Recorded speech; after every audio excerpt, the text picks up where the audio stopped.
Assalamualaikum warahmatullahi wabarakatuh.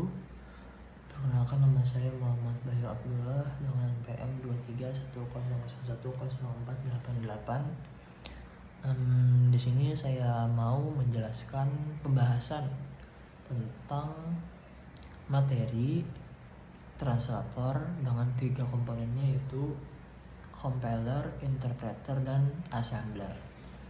Langsung saja saya masuk ke bagian pembahasan yang pertama, yaitu translator. Translator atau pemproses bahasa adalah program sistem yang mengambil input program yang ditulis dalam satu bahasa atau disebut source code atau kode sumber, dan menerjemahkannya ke dalam bahasa lain disebut objek kode atau kode objek, yang biasanya adalah kode mesin atau kumpulan instruksi binary yang dapat dieksekusi oleh CPU. 3 jenis utama translator adalah compiler tadi, interpreter, dan assembler. Lalu yang kedua kita masuk ke pembahasan compiler atau kompilator. Compiler adalah jenis translator yang membaca seluruh kode sumber yang ditulis dalam bahasa tingkat tinggi dan menerjemahkannya menjadi bahasa mesin dalam satu proses tunggal sebelum program dieksekusi.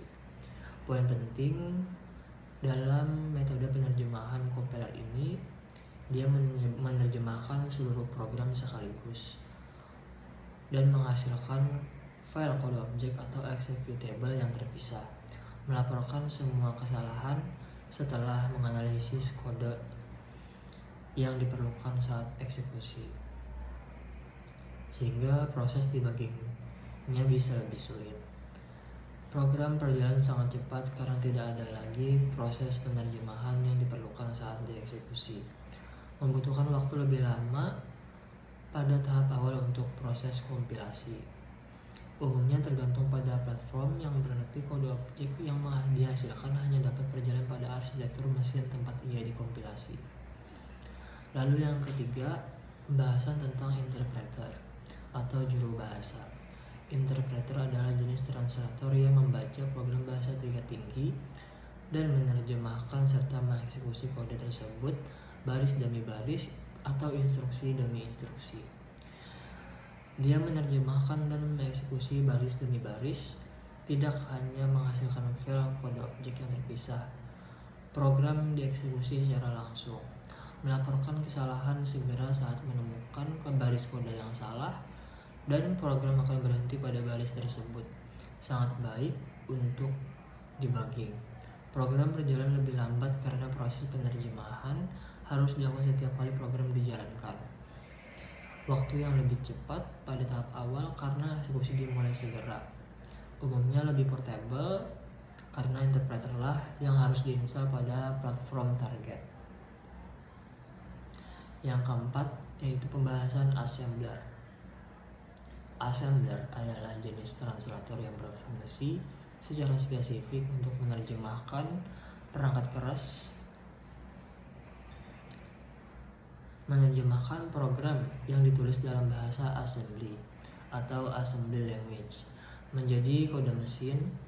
Assembler penting untuk pengembangan sistem tingkat sangat rendah atau kernel driver perangkat keras, di mana kontrol langsung atau instruksi mesin dan memori sangat diperlukan. Bahasa assembly, bahasa tingkat rendah yang menggunakan mnemonic simbolis. Kode mesin atau kumpulan instruksi biner, terdapat hubungan 1-2 antara instruksi assembly dengan instruksi kode mesin yang dihasilkan. Yang kelima, yaitu kita masuk ke dalam pembahasan perbedaan kunci, yaitu dari 3 komponen tadi, compiler, interpreter, dan assembler. Untuk input kode atau sumber, compiler bahasa tingkat tinggi, interpreter yaitu bahasa tingkat tinggi juga, dan assembler adalah bahasa assembly atau bahasa tingkat rendah. Cara kerja mereka yaitu, kalau di compiler itu menerjemahkan seluruh program sekaligus. Jika di interpreter, dia menerjemahkan dan mengetahui eksekusi baris demi baris. Dan menerjemahkan untuk assembler, dia menerjemahkan instruksi assembly ke kode mesin. untuk kecepatannya di antara 3 komponen tersebut. Untuk di interpreter dia lebih lambat saat eksekusi, jika di compiler dia lebih cepat saat eksekusi, dan assembler dia sangat cepat atau mendekati kode mesin.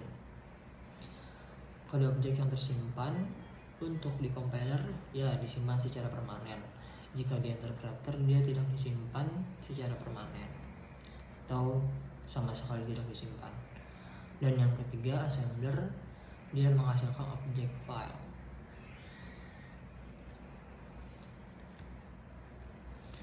Oke, baik.